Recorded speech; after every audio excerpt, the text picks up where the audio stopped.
Hello, good afternoon everyone. काल last लेक्चरला आपण पाहिलं होतं की ॲडव्हान्टेजेस ऑफ डिजिटल मार्केटिंग. आता आपण पाहणार आहोत disadvantages of digital marketing. Disadvantage मधला पहिला पॉईंट आहे digital marketing campaign can be copied.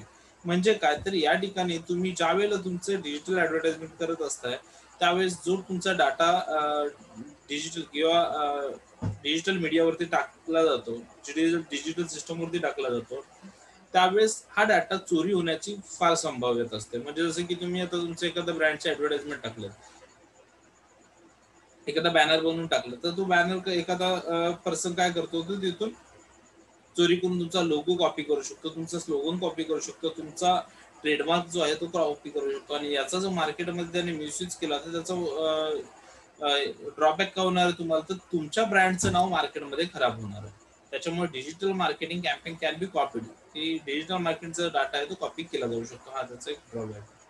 Then add clutter म्हणजे काय, की ज्या ज्या वेळेस तुम्ही ऑनलाईन ऍडव्हर्टाइजमेंट येते, आता आपल्याकडेच बघा, तुम्ही सोशल नेटवर्किंग साईट यूज करत असता त्यावेळेस जर एखादी ऍडव्हर्टाइजमेंट आली तर तुम्ही ती बघत बसता का? नाही, आपण लगेचच ती क्लोज करून टाकतो. तुम्ही मोबाईल गेम्स खेळत असाल त्यावेळेस मध्ये ऍडव्हर्टाइजमेंट आली तुम्ही लगेच क्लोज करता. सो अशा वेळेस काय होतं की बऱ्याच वेळा ऑनलाईन ज्या वेळेला तुम्ही एखादं ऍडव्हर्टाइजमेंट बघत असता तर ह्या ऍडव्हर्टाइजमेंट खूप वेळा इग्नोर केल्या जातात किंवा लोक त्याच्यात इंटरेस्ट दाखवत नाहीत. हा त्याचा एक ड्रॉबॅक आहे.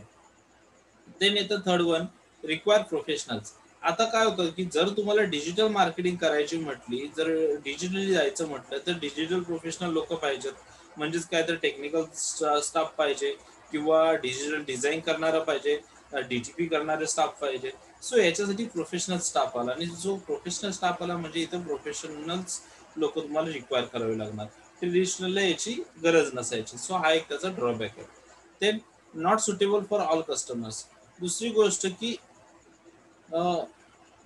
हा जो हे डिजिटल मार्केटिंग जो प्रकार आहे हा सगळ्याच प्रोडक्टसाठी, सगळ्याच कस्टमरसाठी सुटेबल नाहीये. म्हणजेच काय की काही लोक गावामध्ये राहतात पण त्यांना अशा प्रोडक्टची गरज आहे. सो डिजिटल मार्केटिंग करून तुम्ही त्या लोकांपर्यंत पोहोचू शकत नाही कारण त्यांच्याकडे इंटरनेट फॅसिलिटी नाहीये. ओके. सो हा एक त्याचा ड्रॉबॅक आहे. त्याच्यामुळे हा जो प्रकार आहे डिजिटल मार्केटिंग हा सगळ्याच कस्टमरसाठी सुटेबल नाहीये. देन येतं internet marketing reputation can be damage by negative feedback. आता बऱ्याच वेळा काय होतं की आपण एखादं प्रोडक्ट मागवल्याच्या नंतर जर काही तुम्हाला प्रॉब्लेम असेल, तुम्हीच एक एक्झाम्पल घ्यायचं म्हटलं, ॲमेझॉनला तुमच्यापैकी किती जण शॉपिंग करतात मला माहिती नाही, पण ॲमेझॉनला एखादा प्रोडक्ट तुम्हाला शॉपिंग करायचं असेल, प्रोडक्ट आवडला, तुम्ही तो पाहिलात, सगळ्यात आधी काय करायचं, त्याचे रिव्ह्यू बघायचे, त्याच्या खाली त्याचे रिव्ह्यूज असतात. मग रिव्ह्यूज मध्ये पॉझिटिव्ह रिव्ह्यू सुद्धा असतात आणि निगेटिव्ह रिव्ह्यू सुद्धा असतात. जर तिथे निगेटिव्ह रिव्ह्यूची संख्या जास्त झाली तर प्रॉब्लेम काय होतो की कस्टमरचा त्या प्रोडक्टवरचा विश्वास सोडतो किंवा कस्टमर त्या प्रोडक्टवरती ट्रस्ट ठेवायला घाबरतो. सो हा प्रॉब्लेम. सो निगेटिव्ह जो जे काही निगेटिव्ह फीडबॅक येतात त्याचा कंपनीच्या रेप्युटेशनवरती एक निगेटिव्ह इम्पॅक्ट पडत असतो. म्हणून यांनी म्हटलेलं आहे internet marketing reputation can be damage by negative feedback. Negative फीडबॅकमुळे एखाद्या कंपनीचं किंवा इंटरनेट मार्केटिंगचं रेप्युटेशन जे आहे ते डॅमेज होण्याची शक्यता आहे. Then it is easier to have outdated information on internet. हेच update timing is a critical issue.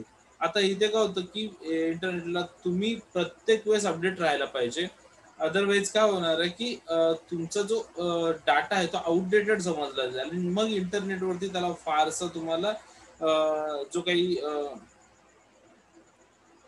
Traffic हवं आहे, पब्लिक कस्टमर ट्रॅफिक, ते तुम्हाला मिळणार नाही. देन येतं there is a lot of competition in the market, and by the time visitor reaches the product they have already gone through many links and they may get the required product unless they find what they are looking for quickly.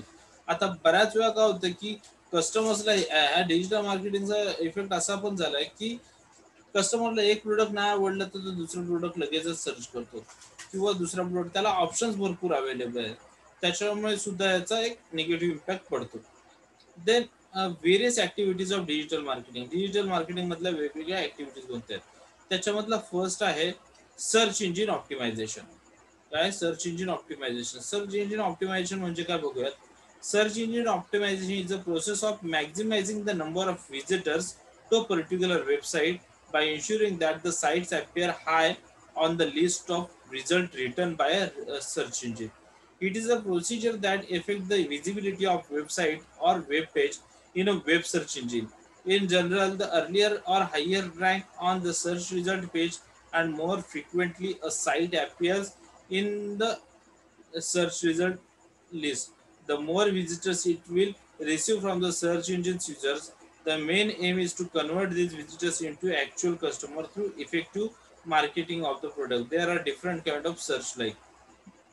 आता कसं होतं की याचा meaning काय होतं तर search engine optimization म्हणजे काय.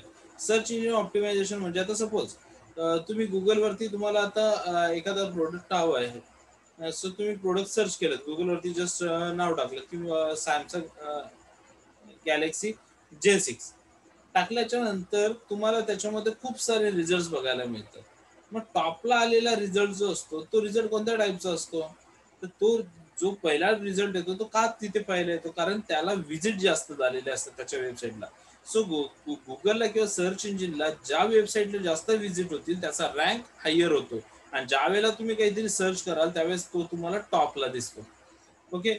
सो त्याच्यामुळे सर्च इंजिन ऑप्टिमायझेशन म्हणजेच काय की मग याच्यामध्ये गुगल सर्चला एक्झॅक्ट कोणकोणत्या सर्च केल्या जातात, तर त्यांनी म्हटले इमेज सर्च केलं जातं, लोकल सर्च केलं जातं, व्हिडिओ सर्च केलं जातं, अकॅडमिक सर्च केलं जातं. सो तुम्ही जेवढ्या व्हरायटी द्याल त्या पद्धतीने तुमच्या वेबसाईटला व्हिजिट होईल. आणि याचा फायदा काय होतो की एकदा की सर्च इंजिन ऑप्टिमायझेशनला तुम्ही जर सर्च इंजिनला जर तुम्ही टॉपला दिसलात आणि एकदा एखाद्या कस्टमरची किंवा एखाद्या व्हिजिटरची व्हिजिट झाली तुमच्या वेबसाईटला, तर त्याला कस्टमर बनवून घेण्यात तुम्हाला फार अडचण येत नाही. जर तो अट्रॅक्ट झाला तुमच्या वेबसाईटनं तर तो व्हिजिटर न राहता तुमचा कस्टमर बनतो. So then advantages of SEO. So search engine ऑप्टिमायझेशनचे ऍडव्हान्टेजेस काय. Continuous flow of free and targeted traffic. आता इथे काय होतं continuous flow of free and targeted traffic म्हणजे काय, तर इथे कंटिन्यू फ्लो चालू असतो तुमचा. पण इथे फ्लो कोणाचा चालू असतो की ज्यांना तुम्हाला टार्गेट करायचं, म्हणजे ज्यांना गरज आहे तीच लोक तिथे सर्च करणार. समज मला जर गॅलेक्सी J6 विकत घ्यायचंय तर मी त्या गुगलला तो सर्च करतोय, याचा अर्थ मला त्याच्यात इंटरेस्ट आहे म्हणून मी गुगलला सर्च करतोय, म्हणून त्याला म्हटलेलं आहे टार्गेटेड ट्रॅफिक.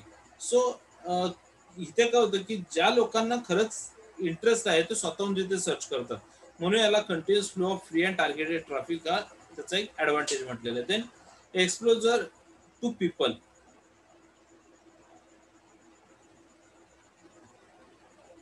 आता एकदा काय ह्याच्यात काय होतं एक्सपोजर टू पीपल म्हणजे काय की लोकांना जे हवं आहे ते एकदा त्यांनी तिथे सर्च केलं तर त्यांच्या समोर ती जे वेबसाईट असेल किंवा तो जो प्रोडक्ट असेल किंवा ती जी सर्व्हिस आहे ती एक्सपोज होते थोडक्यात, आणि लोकांना ती त्याच्यातला जो जे काही त्यांना ज्या गोष्टीची त्यांना नीड आहे ते तिथे फुलफिल होते. देन येतं एसईओ जनरेट ट्रॅफिक. आता तुम्हाला माहिती आहे की सर्च इंजिन ऑप्टिमायझेशनमुळे काय होतं की गर्दी वाढली आहे, थोडक्यात इंटरनेटवरची गर्दी वाढली, कारण लोकांना जे काही हवं आहे ते लोक तिथे सर्च करू शकतात. गुगलला आज कोणतेही असं नाहीये की एखादी गोष्ट तुम्ही सर्च करून तुम्हाला सापडणार नाहीये. त्याच्यामुळे याच्यामुळे काय झालं की या सर्च इंजिनमुळे किंवा या सर्च इंजिन ऑप्टिमायझेशनमुळे लोकांची पब्लिकची किंवा क्लायंटची किंवा कस्टमरची व्हिजिटरची गर्दी तिथे फार वाढलेली आहे. म्हणून म्हटलं search engine generate traffic, search engine optimization generate traffic, की हा जो सर्च इंजिन ऑप्टिमायझेशन आहे तो ट्रॅफिक जनरेट करतो, हा त्याचा एक प्रॉफिट आहे. आणि या ट्रॅफिक जनरेट केल्यानं तुमच्या वेबसाईटला व्हिजिट जास्त होतात, तुमचे व्हिजिटर्स तुमचे कस्टमर बनण्यात सो तुम्हाला तुमचे व्हिजिटर्स जे आहेत त्यांना तुम्हाला कस्टमर्स म्हणून बनवता येतं किंवा त्यांना कन्वर्ट करता येतं. देन येतं SEO help in business growth.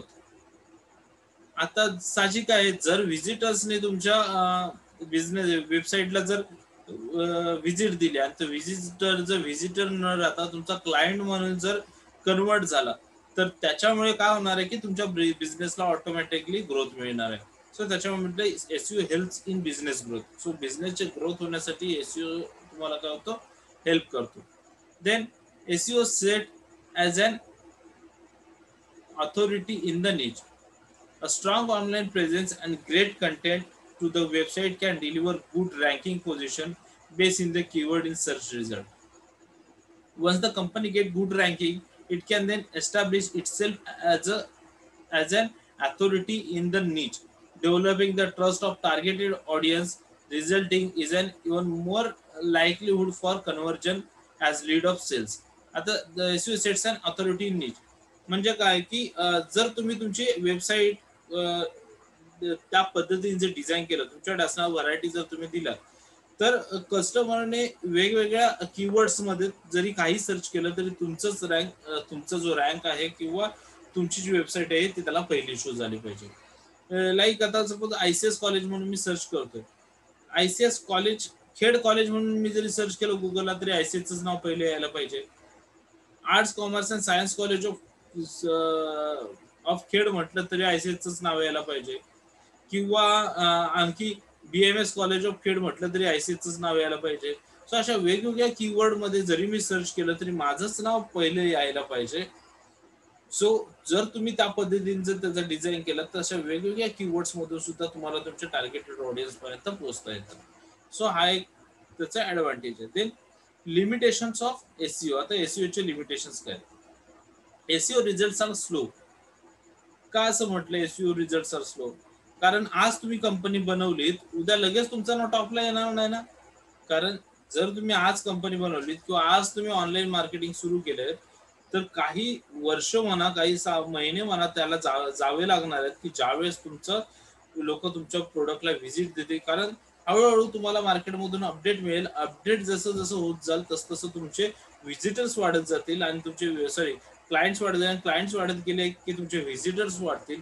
हा जो परिणाम आहे हा काही काळानंतर होणार आहे, हा लगेचच मिळणार नाहीये. म्हणून म्हटलं SEO results are slow. SEO चे जे रिझल्ट्स आहेत ते फार स्लो मिळतील. Then long time to get ROI. त्याच्यानंतर जर तुम्हाला व्हिजिटर्स हे जे आहे म्हटलं SEO चे रिझल्ट जर लेट मिळणार असतील तर साहजिक आहे रेट ऑफ रिटर्न जो आहे तो सुद्धा तुम्हाला खूप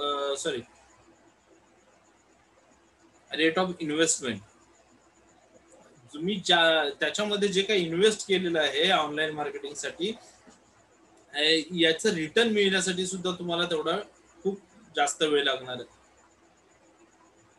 रेट ऑफ रिटर्न तुम्हाला लगेचच मिळणार नाहीये. सो हा एक त्याचा ड्रॉबॅक आहे. Then huge investment. आता मी म्हटल्याप्रमाणे तुम्ही फक्त वेबसाईट बनवली म्हणजे तुम्ही टॉपला याल का? SEO मध्ये किंवा सर्च इंजिन ऑप्टिमायझेशनला तुम्ही टॉपला दिसाल का?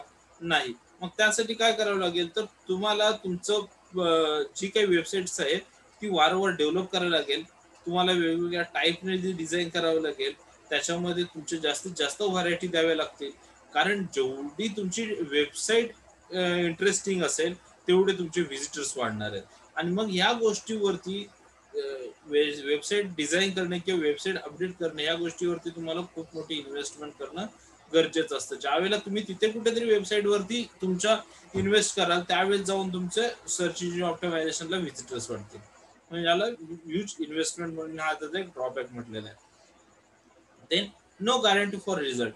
त्याच्यात मात्र इथे गॅरंटी देऊ शकत नाही की तुम्ही जर टॉपला आलात किंवा तुम्ही इतका खर्च केलात म्हणजे त्याचं रिटर्न तुम्हाला मिळेलच याची काही गॅरंटी देता येत नाही. कारण थोडक्यात हे जे सर्च इंजिन ऑप्टिमायझेशन आहे ते तुम्हाला फ्री मध्ये फक्त हे करणार. तुमचे जेवढे व्हिजिटर्स वाढतील तेवढं तुमचे रँकिंग वाढेल. पण रँकिंग वाढल्याने तुमचा बिझनेस तेवढा होईल किंवा सेल तेवढा होईल याची गॅरंटी सर्च इंजिन ऑप्टिमायझेशन मध्ये देता येत नाही. Then no control. आता इथे ज्यावेळेला सर्च इंजिन ऑप्टिमायझेशन किंवा तुम्ही एखादी वेबसाईट तुमची डिझाईन केलेली आहे त्याचे व्हिजिटर्स वाढले म्हणून जर ती तुमची वेबसाईट टॉप सर्च इंजिनला टॉप मध्ये दिसत असेल तरी सर्च इंजिन वरती तुमचा स्वतःचा कंट्रोल तुम्हाला ठेवता येत नाही. समज गुगल आहे तर गुगल वरती फक्त गुगलचाच कंट्रोल राहील, तिथे तुमचा कोणत्याही प्रकारचा तिथे कंट्रोल राहणार नाही. म्हणून त्याला म्हटलं नो कंट्रोल. देन त्याच्यानंतर येतं सर्च इंजिन मार्केटिंग. सेम इथे काय होतं का, सर्च इंजिन ऑप्टिमायझेशन ज्या पद्धतीने बघितलं त्याच पद्धतीने सर्च इंजिन मार्केटिंग सुद्धा आहे. सर्च इंजिन मार्केटिंग म्हणजे या सर्च इंजिन मार्केटवरती गुगलला वगैरे तुम्ही मार्केटिंगसाठी तुमची ऍडव्हर्टाइजमेंट टाकता. मग गुगल तुम्हाला कसं त्याला तुम्हाला चार्ज कसं करतं, तर क्लिक पर कॉस्ट. म्हणजेच काय की जेवढे लोक तुमचे व्हिजिट करतील, एका माणसाने व्हिजिट केलं तर त्याचा चार्ज तुम्हाला गुगलला द्यावा लागेल. मग त्यासाठी गुगल काही वेगळं करत नाही, तर ज्या पद्धतीचे सर्चेस असतात त्या पद्धतीने. आता जसं गुगलला तुम्ही बघता की गुगलला आजूबाजूला खूप सारे बॅनर्स येतात, ऍडव्हर्टाइजमेंट येतात. सो किंवा गुगलची वेबसाईट ओपन केल्याच्या नंतर सुद्धा बऱ्याचशा ऍडव्हर्टाइजमेंट तुम्हाला बघायला मिळतात. सो या ज्या ऍडव्हर्टाइजमेंट आहेत या यांनाच म्हटलं जातं सर्च इंजिन मार्केटिंग. की सर्च इंजिन वरती मार्केटिंग. आणि याचे पेड कसं होतं मी सांगितलं तुम्हाला, कॉस्ट पर क्लिक. सो जेवढे लोक क्लिक करतील त्या पद्धतीने त्याला कॉस्टिंग दिलं जातं गुगलला. सो याचे ऍडव्हान्टेज काय आहेत मग सर्च इंजिन मार्केटिंगचे? Lowest cost per customer acquisition. आता इथे काय होतं की गॅरंटेड हे असल्यामुळे तुम्हाला प्रत्येक कस्टमरच्या ऍक्विजिशन नुसार तुम्हाला कॉस्ट करायचं. त्याच्यामुळे हा लोअर कॉस्ट पडते. एका कस्टमरला बाबा एवढे दिले मी, सो त्या कस्टमरने इंटरेस्टेड होता म्हणून तुम्ही त्यांना तुमच्या याला व्हिजिट केलं, आणि म्हणून तुम्हाला गुगलला पर्टिक्युलर कॉस्ट देणं काय मोठी गोष्ट नाही. म्हणून याला म्हटलं lower cost per customer. Then one can position as many keywords as desired. However, it is described that keywords respond best to what is actually available, so the view are profitable. आता काय होतं की ह्याच्यामध्ये काय होतं, one can position as many keywords as desired. आता इथे तुम्हाला ज्या पद्धतीने मी म्हटलं की सर्च इंजिन ऑप्टिमायझेशनला रँकिंग तुमचं वाढतं, इथे तुमचं पेड असल्यामुळे ऑलरेडी तुम्ही तो शो होत आहेच लवकर. आणि याचा फायदा असा होतो की कस्टमरला व्ह्यूज मिळतात आणि त्या कस्टमरच्या व्ह्यूजमुळे तुम्हाला प्रॉफिट मिळतं. हा त्याचा फायदा आहे. Then short term profitability. आता याच्यामुळे काय होतं की या बाकीच्या ज्या गोष्टी होत्या सर्च इंजिन ऑप्टिमायझेशनला तुम्हाला डेव्हलप करता करता करता तुम्हाला तिथपर्यंत रँकिंग मध्ये यावं लागत होतं. इथे तुम्ही ऑलरेडी पेड करताय, त्याच्यामुळे तुम्ही याच्यात जसं मगाशी म्हटलं की लॉंग टर्म केस आहे, लगेच रिझल्ट मिळत नाही त्याचा. पण याच्यामध्ये तसं नाही. याच्यामध्ये तुम्ही नवीन बिझनेस जरी स्टार्ट केला आणि गुगलला पेड केलं, ठरव सांगितलं की पर क्लिक कॉस्ट तुम्हाला आम्ही देऊ, तर तुम्हाला काय होतं की शॉर्ट टर्म मध्ये तुम्हाला प्रॉफिट मिळण्याची शक्यता आहे, कारण तुम्ही खूप लवकर त्याच्या टॉप रँकिंग मध्ये जाऊन तुमचे ऍडव्हर्टाइजमेंट शो होणार आहे. Then one can determine which landing page direct traffic depending on which page of the website one can wants generate traffic. One can create target campaign. इथं काय होतं, सर्च इंजिन ठरवतं की कुठल्या पेजचं ट्रॅफिक वाढवायचं. त्याच्यामुळे जर तुम्ही मार्केटिंगसाठी पेड करणार असेल तर तुमच्या वेबसाईटचं ट्रॅफिक वाढवायचं काम सर्च इंजिन करतं. Then one can choose what message I wanted to appear in search engine and create different versions. One can choose what message is wanted to appear search engine. सर्च इंजिनला काय message द्यायचा आहे and create different versions, आणि कोणकोणते वेगवेगळे versions create करायचे हे तुम्हाला काय करता चूज करता येतं याच्यावरती. हा त्याचा ऍडव्हान्टेजेस आहे. Then it is possible to estimate result before starting depending on investment and cost per click for each key campaign. One can predict result. It is possible to estimate result before starting. की तुम्ही prediction काढू शकताय, तुमचं estimate काढू शकताय तुमचं हे advertisement चालू होण्याआधी. Depending on investment and cost per click for each key campaign one can predict result. So तुम्ही कंपनीला किंवा सर्च इंजिनला कॉस्ट पर क्लिक पेड करण्याच्या आधी किंवा त्याच्यात इन्व्हेस्ट करण्याच्या आधी एक प्रेडिक्शन काढू शकता. प्रेडिक्ट रिझल्ट तुम्हाला मिळतो, त्याच्यामुळे हा एक त्याचा ऍडव्हान्टेज आहे. Then ability to segment. Unlike SEO, search engine optimization, it is possible to campaign that only appear in search result for target audience. हे कोणाला दिसतं? It is possible to campaigns that only appear in search results for target audience. Target audience search रिझल्टलाच तुम्हाला फक्त हे campaign जे आहे ते दिसतं. देन आता याच्यात ड्रॉबॅक्स किंवा ह्याचे सुद्धा लिमिटेशन्स आहेत. ते एक आहे, इट रिक्वायर्स इन्व्हेस्टमेंट. पहिलं सर्च इंजिन ऑप्टिमायझेशनला तुम्हाला काही पेड करायची गरज नव्हती, पण इथे तुम्हाला इन्व्हेस्ट करावे लागतात. गुगलला मध्ये इन्व्हेस्ट करावे लागतात, तेव्हाच तुम्हाला कुठे त्याचा रिझल्ट मिळतो. सो हा एक त्याचा ड्रॉबॅक आहे. देन रिक्वायर्स प्रोफेशनल्स, आणि इथे तुम्हाला प्रोफेशनल लागतात. तिथे तुम्ही कशी ऍडव्हर्टाइजमेंट केली किंवा हे केलं तरी तुमचा रँक मागे पुढे, इथं तुम्ही इन्व्हेस्ट करताय म्हणजे तुम्ही ऑलरेडी तुमचे पैसे गुंतवले, मग त्याचा जर तुम्हाला रिझल्ट हवा असेल तर त्याला प्रोफेशनल लोक रिक्वायर्ड आहेत. Then search engine optimization versus search engine marketing. आता याच्यामध्ये फरक काय आहे? Search engine aims achieve natural listing for websites. Search engine, आता सर्च इंजिन ऑप्टिमायझेशन म्हणजे नॅचरली तुम्ही तुमची लिस्टमध्ये जसं नाव येईल त्या पद्धतीने तुम्ही जाल. आणि सर्च इंजिन मार्केटिंगला तुम्हाला पेड करावं लागतं, पेड करून तुम्ही लिस्टमध्ये रँकिंगला येता. हा त्यातला खूप मोठा डिफरन्स आहे. त्याच्यानंतर सर्च इंजिन ह्याला ऑप्टिमायझेशनला तुम्हाला इन्व्हेस्टमेंट करायची गरज लागत नाही. सर्च इंजिन मार्केटिंगला मात्र तुम्हाला इन्व्हेस्टमेंट करावी लागते. त्याच्यानंतर सर्च इंजिन मार्केटिंग जे आहे, सर्च इंजिन ऑप्टिमायझेशन जे आहे याला रिझल्टची गॅरंटी नाहीये, पण सर्च इंजिन मार्केटिंगला तुम्हाला रिझल्टची गॅरंटी नक्की मिळते. सो हे दोन त्याच्यात हे फरक आहेत. Then content marketing. तर कंटेंट मार्केटिंग म्हणजे काय? So content marketing is any marketing activity that involves the creation and sharing of media and publishing content in order to acquire new customers or retain customers. Content marketing is a strategic marketing approach focused on creating the distributing important, pertinent and reliable content to attract and retain clearly defined sector of consumers and make profit. Content marketing can further the characteristics as a step from earn to own media. This means by the establishing own brand channel, brand increasing act like media companies and fulfill corresponding function like entertainment, information, and social interaction.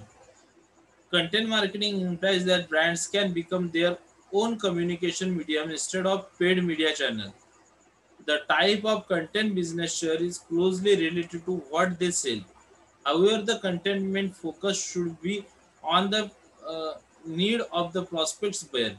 This information constantly delivered and can be presented in a variety of formats, including news, video, white papers, ebooks, emails, newsletter, photos, blogs, etc. By creating a content experience that makes sense to the audience, one can sense their need as a marketers and adjust the content marketing according to achieve greater result. Content lets the marketers accurately nurture customers' interest in his product, service, or brand. Content marketing is an open invitation to everyone to come and check out what the marketers has to say. Content lets the marketer add one's voice to trending conversion or create timeless marketing material that continue to bring a result much long after a traditional marketing campaign is done. Content can also be leveraged internally to help the sales and support team succeed. With the right tools, content marketing can even become the enterprise of an inbound strategy. आता content marketing म्हणजे काय? तर content marketing मध्ये तुम्हाला company काय करते, स्वतःचा एखादा चॅनल बनवते आणि त्या चॅनलवरती तुमची कंटेंट टाकते.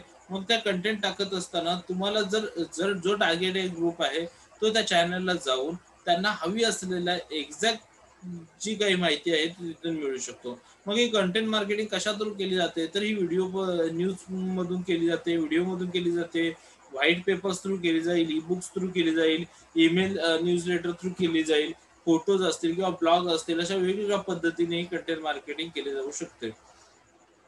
आता त्याच्यामध्ये दिलं की कंटेंट मार्केटिंग जे आहे ही 4 पिलर्स वरती उभी आहे. सो फर्स्ट आहे author. Without the author there is no content.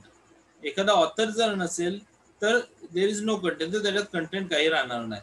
Marketers needs to create content around the audience needs, producing and engaging blog posts, videos, infographic and more.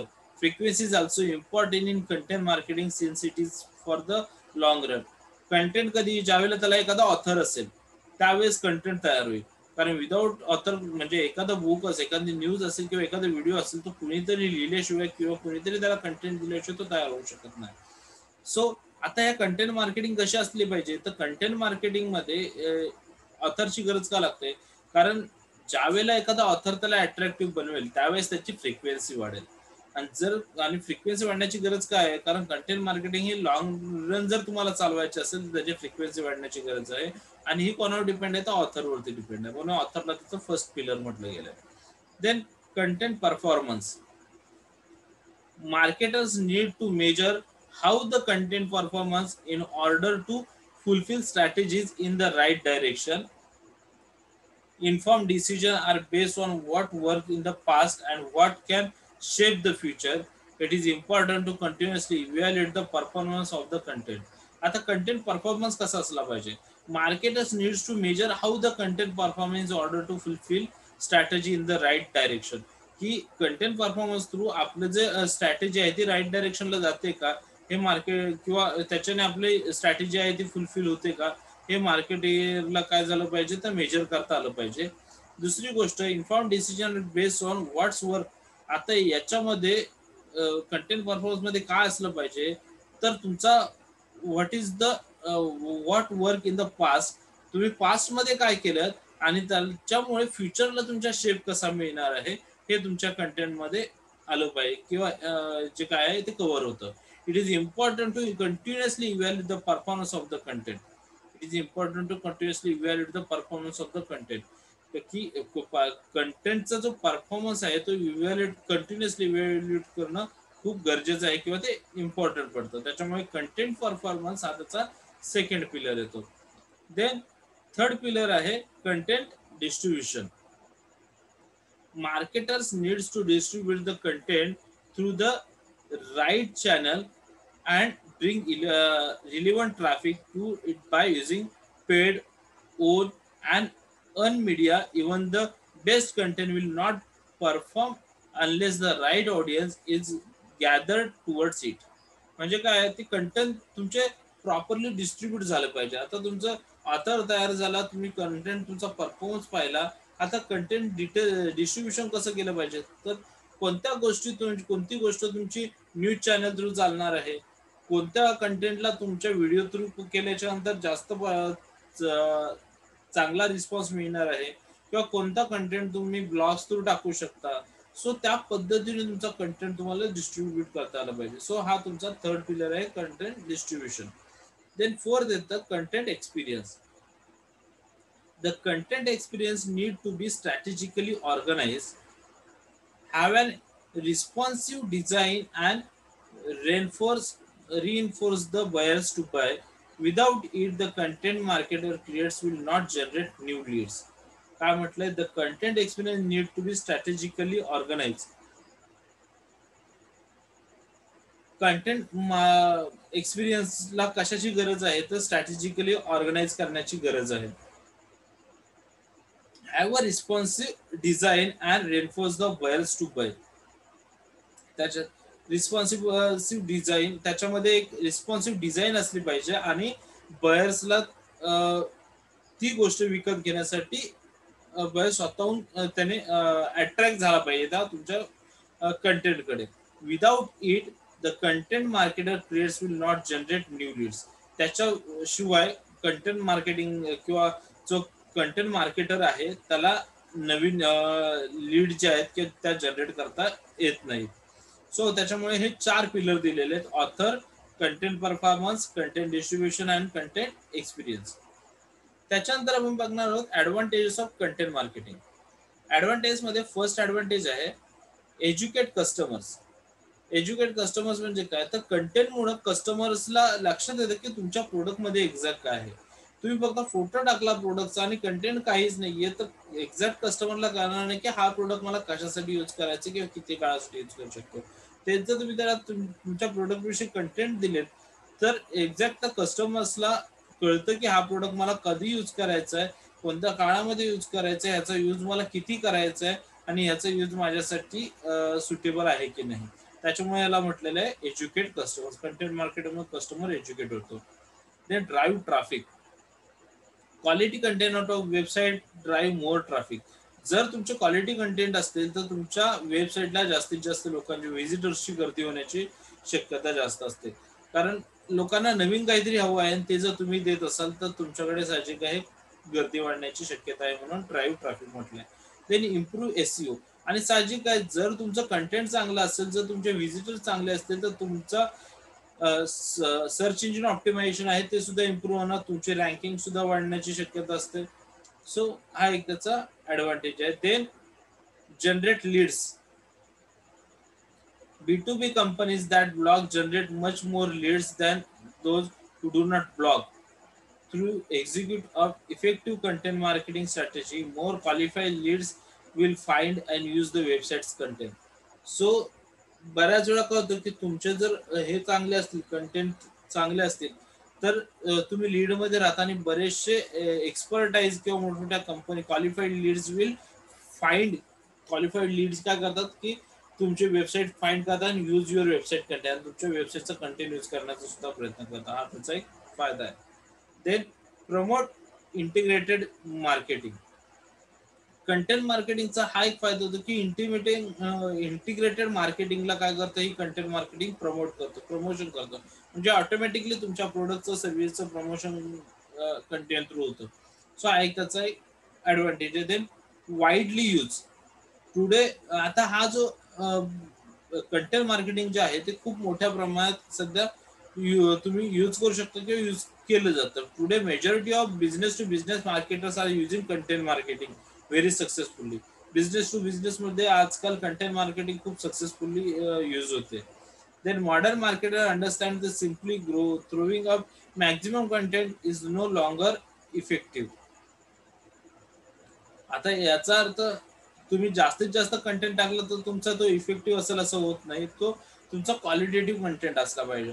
To generate real lead online one needs to invest in meaningful content marketing strategy. So तुमचा content जो आहे तो meaningful असला पाहिजे, तर त्याला काय होतं की वाईडली तो यूज होतो. Then improve brand reputation. Improve brand improve brand reputations. When people read content, they are building as impression of the brand. If they find that they read helpful, informative, and uh, enlightening, they think more highly of the brand. Further more, आता जर तुमचा content चांगला असेल, जर तुमच्या वेबसाईटला जर rush वाढत असेल,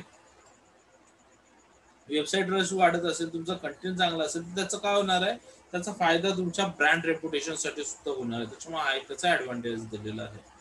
आता राहिले याचे लिमिटेशन्स.